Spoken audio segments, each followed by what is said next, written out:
আসসালামু আলাইকুম রহমতুল্লাহ। প্রিয় দর্শক, কেমন আছেন? আশা করি ভালো আছেন। প্রিয় দর্শক, ভারত ও পাকিস্তান উত্তেজনা নিয়ে যে বার্তা দিলেন এরদোগান, চলুন বিস্তারিত জেনে নিই।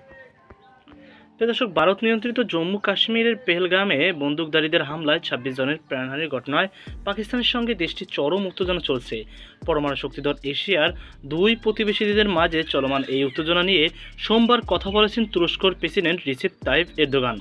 দেশটির মন্ত্রিসভার বৈঠকের পর আঙ্কারায় সাংবাদিকদের সঙ্গে আলাপ করে এরদোগান বলেছেন, পাকিস্তান ও ভারতের উত্তেজনার প্রশমন চায় তুরস্ক। খবর রয়টার্সের।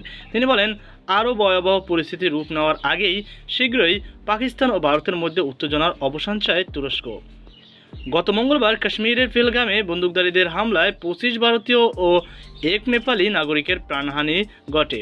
এই হামলার ঘটনার পর হিন্দু সংখ্যাগরিষ্ঠ ভারতে ব্যাপক ক্ষোভের সূত্রপাত হয়েছে। পাশাপাশি মুসলিম সংখ্যাগরিষ্ঠ পাকিস্তানের বিরুদ্ধে সামরিক পদক্ষেপ নেওয়ারও দাবি জোরালো হয়েছে ভারতের। কাশ্মীরে দশকের পর দশক ধরে স্বাধীনতাকামী বিচ্ছিন্নতাবাদীদের পাকিস্তান সমর্থন দিয়ে আসছে বলে অভিযোগ করেছে ভারত। হিমালয় অঞ্চল লাগোয়া ব্যাপক বিতর্কিত এই ভূখণ্ড নিয়ে প্রতিবেশী দেশ দুটি অতীতে দুবার যুদ্ধ করেছে।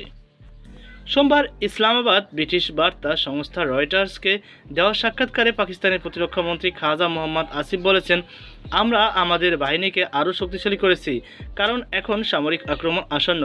সুতরাং এই ধরনের পরিস্থিতি কিছু কৌশলগত সিদ্ধান্ত নিতে হয়। আমরা সেসব সিদ্ধান্ত গ্রহণ করেছি। তিনি বলেন, কাশ্মীরের ঘটনাকে কেন্দ্র করে পাকিস্তানের বিরুদ্ধে ভারতের হুমকি দমকি বাড়ছে। পাকিস্তানের সামরিক বাহিনী ভারতীয় হামলার সম্ভাবনা সম্পর্কে সরকারকে অবহিত করছে। ভারতের এই আক্রমণ আসন্ন বলে মন্তব্য করলেও এই বিষয়ে বিস্তারিত আরও কোনো তথ্য দেননি তিনি। তো প্রিয় দর্শক, এই ছিল আমার সর্বশেষ আপডেট। সকল আজকে পর্যন্ত আল্লাহ হাফেজ।